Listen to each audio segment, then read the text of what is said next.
Hello दोस्तों, कैसे हैं आप सब। तो ये वीडियो मैं स्पेशली बना रहा हूँ एसएससी सिलेक्शन पोस्ट का। जैसा कि आपको पता है एग्जाम हुआ और इसमें इतनी ज़्यादा खामियां निकल कर आई जो कोई एक्सपेक्ट नहीं कर सकता था। देखिए, हम लोगों ने स्टार्टिंग से यही डिमांड की थी कि एसएससी को अपने में रिफॉर्म करना चाहिए, आंसर की टाइम पर दे, एग्ज़ाम टाइम से कंडक्ट करवाए, मार्कशीट टाइम से इशू कर दे और डीवी पहले करा ले। तो ये सारी डिमांड थी, बट एसएससी ने अपनी गलतियों को छिपाने के लिए, अपने रिफॉर्म को ना करने के लिए उसने वेंडर को चेंज कर दिया। हम लोगों ने कभी नहीं कहा था कि टीसीएस को बदला जाए, वेंडर हम लोगों ने इसकी डिमांड ही नहीं की थी। बट एसएससी ने एक ऐसे ग्रुप को वेंडर दिया जिसका पिछले 5 से 10 साल का रिकॉर्ड बहुत ही गंदा है। तमाम स्टेट में वो ब्लैक लिस्टेड है। मैं और क्या बताऊं, जितने भी एग्जाम इसने कराए सब धांधली से भरा हुआ था। और अब फाइनली एसएससी का जो नेशनल लेवल का एग्जाम है, इसको एसएससी ने बिना जांचे परखे, बिना बैकग्राउंड देखे ही दे दिया एडुकेटी को। और मैं बताऊं कि अगर आप में से अभी भी कुछ लोग ऐसे हैं जो सोच रहे हैं कि मेरे साथ ऐसा कुछ नहीं होने वाला, मैं तो बिंदास एग्जाम दूं,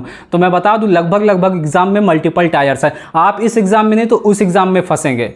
मैं सारा इस वीडियो में काला चिट्ठा खोलने वाला हूं एडुकेटी का, कि एडुकेटी आपके साथ खेल क्या कर रही है, क्या इसके पास इंफ्रास्ट्रक्चर है और कैसे मैनेजमेंट कर रही है। सब आंखों देखा हाल मैं आपको बताने वाला हूं। तमाम कमेंट्स जो मेरे वीडियो पर हैं और कई वीडियोस पर मैंने देखा, उसके रिगार्डिंग आज सारी बात करने वाला हूं, ठीक है ना। सबसे पहली चीज़, हम लोगों ने डिमांड की थी कि तमाम चीज़ों में रिफॉर्म किया जाए, बट एसएससी ने रिफॉर्म तो किया। आपने देखा तमाम नोटिसें आई एग्जाम शुरू होने से पहले कि आपको कमीशन कॉपी नहीं दी जाएगी, आप ये नहीं पहन कर जा सकते, वो नहीं पहन कर जा सकते, और ऐसी तमाम चीज़ें जो एसएससी द्वारा इंप्लीमेंट की गई, वो तो सब ठीक था। बट एडुकेटी को फिर दे दिया गया, बाद में पता भी चला, तो हम लोगों ने कहा चलिए ठीक है, इट्स ओके, हो जाएगा, हो सकता है इस बार बहुत ड्रास्टिकली रिफॉर्म हो जाए। बट ऐसा कुछ नहीं देखने को मिला। मैं आपको बताता हूँ, सबसे पहली चीज़, आप एग्जाम देने पहुँचेंगे, आपको पहले तो सेंटर 500-700 किलोमीटर दूर दे रहा है। इसके बाद जब आप सेंटर पर एग्जाम देने पहुंचेंगे तो आपको वहां पेपर कैंसिल कर दिया जाएगा। वहां पर एक 10 रुपए के पेज पर वहां नोटिस लगा दी जाएगी कि टेक्निकल इशू के चलते आज आपका एग्जाम कैंसिल हो गया। देखिए,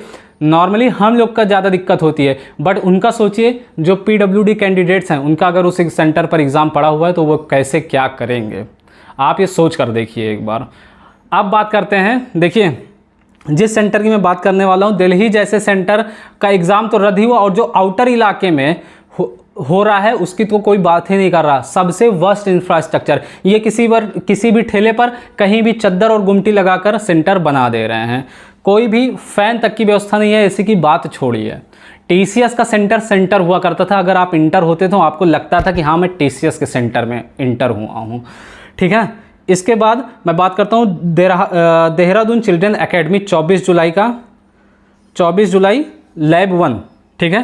पेपर लेवल इसमें गुड बताया गया। इसके बाद बारिश होते ही सारा पानी लैब में भर गया, लगातार स्वीपर सफाई कर रहा था, लोगों के पैर के नीचे आधे पानी भरे हुए थे। ये लैब का हाल मैं बता रहा हूँ, और अभी भी आपकी आंख नहीं खुली तो आप एक बार जरूर सारी चीज़ें देखिए, और आपके साथ भी ये हो सकता है। और मैं फिर से कहता हूँ, आप किसी भी प्लेटफॉर्म पर हैं, फेसबुक पर हैं, इंस्टाग्राम पर हैं, यूट्यूब पर हैं, एक छोटी सी वीडियो बनाइए आपके साथ जो अन्याय हो रहा है, क्योंकि ये सिर्फ एक लोग का मामला नहीं है, लैक्स ऑफ एस्पिरेंट्स का मामला है।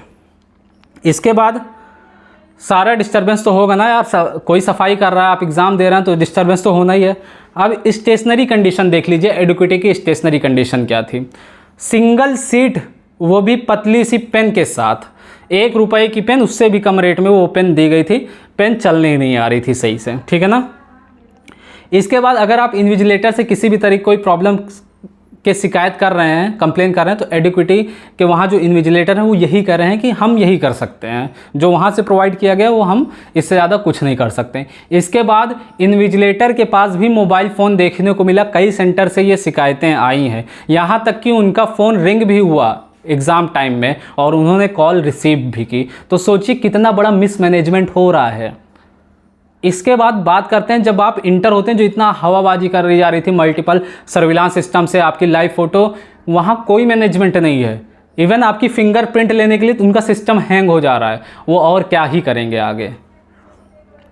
इसके बाद कंप्यूटर और इक्विपमेंट से रिलेटेड सुन लीजिए, जिन एस्पिरेंट्स ने दिया उसने ये कहा कि मैं तो ये सोच रहा हूँ कि जिनका भी सीजीएल और सीएचएसएल का एग्ज़ाम यहाँ पड़ेगा वो किस हिसाब से अपना एग्ज़ाम देंगे, क्योंकि माउस क्लिक ही नहीं होने आ रहा, सिस्टम पे जो कीबोर्ड दिया गया एकदम घटिया लेवल का, वो भी प्रेस नहीं होने आ रहा, प्लस इसको कीबोर्ड और माउस तो छोड़ दीजिए, आपका जो स्क्रीन है वहाँ पर भी नो इंटरनेट कनेक्शन से हो जा रहा, बार बार रिफ्रेश हो जा रहा, फिर से स्टार्ट हो रहा है, ये सोचिए।